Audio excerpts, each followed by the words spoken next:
Bonjour, je m'appelle Tim McKittrick et je vous présente un résumé de l'Évangile de Jésus-Christ. Nous sommes sauvés de la colère de Dieu. Nous sommes sauvés par Christ. Nous sommes sauvés pour la gloire de Dieu. Être sauvé signifie être secouru ou délivré. Tel qu'il est utilisé ici, cela signifie être secouru ou délivré de la peine du péché et du pouvoir du péché. De quoi sommes-nous sauvés? Nous sommes sauvés de la colère de Dieu. La colère de Dieu est la réponse déterminée et immuable d'un Dieu saint contre le péché. La Bible nous dit, Dieu est le Créateur.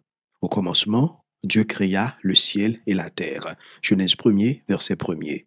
Dieu est saint. Saint, saint, saint est l'Éternel, le Maître de l'univers. Ésaïe 6, verset 3b. Dieu exige la sainteté. Dieu dit, vous serez saints, car je suis saint. Lévitique 11, verset 45b. L'homme est pécheur.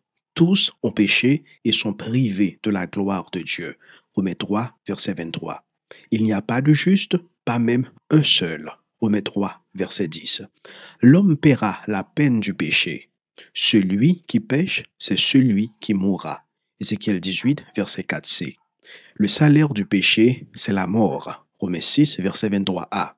La mort dans ces versets est la mort éternelle. La seconde mort, les temps de feu, selon Apocalypse 20, verset 14. C'est le fait d'aller en enfer, dans le feu qui ne s'éteint point, là où le ver ne meurt pas et où le feu ne s'éteint pas, d'après Marc 9, verset 43b, 44a. Celui qui est dans les temps de feu, il boira lui aussi du vin de la fureur de Dieu versé sans mélange dans la coupe de sa colère. Et il sera tourmenté dans le feu et le soufre devant les saints anges et devant l'agneau. La fumée de leur tourment monte au siècle des siècles et ils n'ont de repos ni jour ni nuit. Apocalypse 14, verset 10, 11a. Le tourment est une affliction incessante d'une douleur insupportable. L'homme ne peut se sauver lui-même ou mériter le pardon de Dieu par ses bonnes œuvres. En effet, c'est par la grâce que vous êtes sauvés, par le moyen de la foi. Et cela ne vient pas de vous, c'est le don de Dieu. Ce n'est pas par les œuvres, afin que personne ne puisse se vanter. Éphésiens 2, verset 8, verset 9. Nous sommes sauvés de la colère de Dieu. Comment sommes-nous sauvés? Nous sommes sauvés par Christ. Jésus est né d'une vierge. Luc 1er, 26, 35. Jésus est Dieu. Jésus a dit, le Père et moi, nous sommes un. Jean 10, verset 30. Christ est pleinement Dieu et pleinement homme. En effet, c'est en lui qu'habite corporellement toute la plénitude de la divinité. Colossiens 2, verset 9. Christ est sans péché. Il n'y a pas de péché en lui. 1 Jean 3, verset 5b. Jésus est le chemin qui mène à Dieu. Jésus dit, c'est moi qui suis le chemin, la vérité et la vie. On ne vient au Père qu'en passant par moi. Jean 14, verset 6. L'expiation de Christ. La sainteté, la justice et l'équité de Dieu exigent que la peine du péché soit payée. Et dans son amour, Dieu a envoyé son Fils pour expier les péchés de son peuple. L'expiation du Christ était une expiation pénale substitutive. Pénal signifie punition. Substitutif signifie à la place de. Expiation signifie payer pour.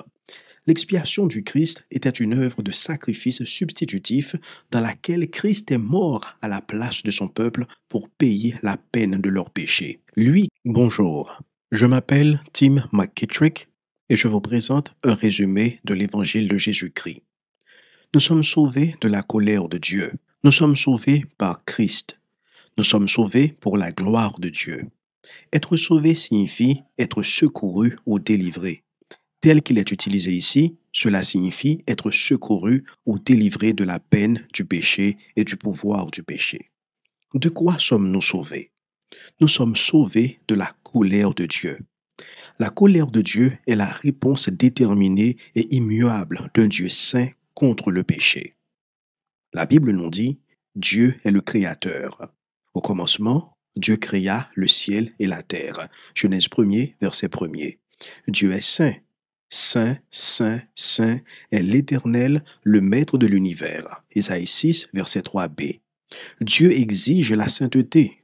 Dieu dit, vous serez saints, car je suis saint. Lévitique 11, verset 45b. L'homme est pécheur. Tous ont péché et sont privés de la gloire de Dieu. Romains 3, verset 23. Il n'y a pas de juste, pas même un seul. Romains 3, verset 10. L'homme paiera la peine du péché. Celui qui pêche, c'est celui qui mourra. Ézéchiel 18, verset 4c. Le salaire du péché, c'est la mort. Romains 6, verset 23a. La mort dans ces versets est la mort éternelle. La seconde mort, les temps de feu, selon Apocalypse 20, verset 14. C'est le fait d'aller en enfer, dans le feu qui ne s'éteint point, là où le ver ne meurt pas et où le feu ne s'éteint pas, d'après Marc 9, verset 43b, 44a. Celui qui est dans les temps de feu, il boira lui aussi du vin de la fureur de Dieu versé sans mélange dans la coupe de sa colère. Et il sera tourmenté dans le feu et le soufre devant les saints anges et devant l'agneau. La fumée de leur tourment monte au siècle des siècles et ils n'ont de repos ni jour ni nuit. Apocalypse 14, verset 10, 11a. Le tourment est une affliction incessante d'une douleur insupportable. L'homme ne peut se sauver lui-même ou mériter le pardon de Dieu par ses bonnes œuvres. En effet, c'est par la grâce que vous êtes sauvés, par le moyen de la foi. Et cela ne vient pas de vous, c'est le don de Dieu. Ce n'est pas par les œuvres, afin que personne ne puisse se vanter. Éphésiens 2, verset 8, verset 9. Nous sommes sauvés de la colère de Dieu. Comment sommes-nous sauvés? Nous sommes sauvés par Christ. Jésus est né d'une vierge. Luc 1er, 26, 35. Jésus est Dieu. Jésus a dit, le Père et moi, nous sommes un. Jean 10, verset 30. Christ est pleinement Dieu et pleinement homme. En effet, c'est en lui qu'habite corporellement toute la plénitude de la divinité. Colossiens 2, verset 9. Christ est sans péché. Il n'y a pas de péché en lui. 1 Jean 3, verset 5b. Jésus est le chemin qui mène à Dieu. Jésus dit, c'est moi qui suis le chemin, la vérité et la vie. On ne vient au Père qu'en passant par moi. Jean 14, verset 6. L'expiation de Christ. La sainteté, la justice et l'équité de Dieu exigent que la peine du péché soit payée. Et dans son amour, Dieu a envoyé son Fils pour expier les péchés de son peuple. L'expiation du Christ était une expiation pénale substitutive. Pénal signifie punition. Substitutif signifie à la place de. Expiation signifie payer pour. L'expiation du Christ était une œuvre de sacrifice substitutif dans laquelle Christ est mort à la place de son peuple pour payer la peine de leurs péchés. Lui, mais au moyen de la foi en Jésus-Christ. Ainsi, nous aussi, nous avons cru en Jésus-Christ afin d'être déclarés justes sur la base de la foi en Christ et non des œuvres de la loi, puisque personne ne sera considéré comme juste sur la base des œuvres de la loi. Galates chapitre 2, verset 16. La résurrection du Christ.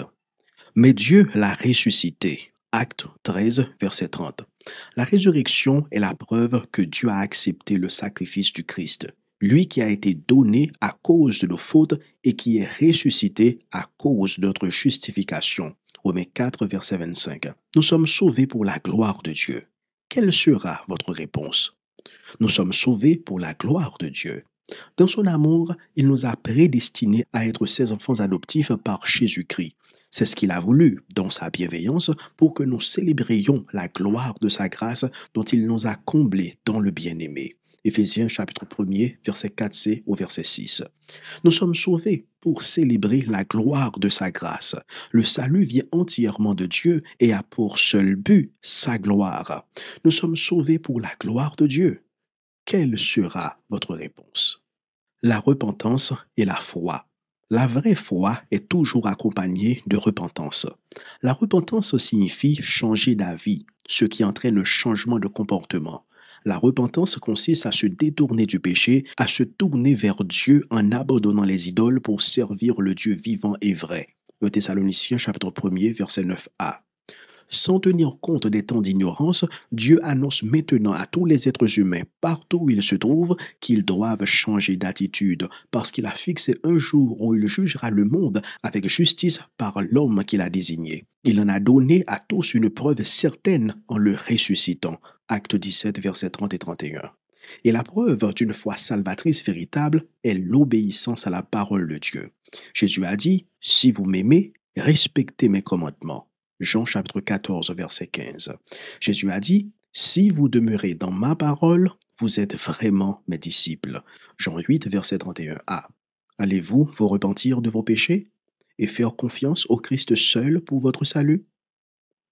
Les textes bibliques sont tirés de Second 21, droit d'auteur 2007 par la Société biblique de Genève, utilisé avec permission. Écrit par Tim McKittrick, traduit par Jean-Gary Auguste 2024. Pour nous contacter ou obtenir plus d'informations, contactez Grace to You dans www.gty.org.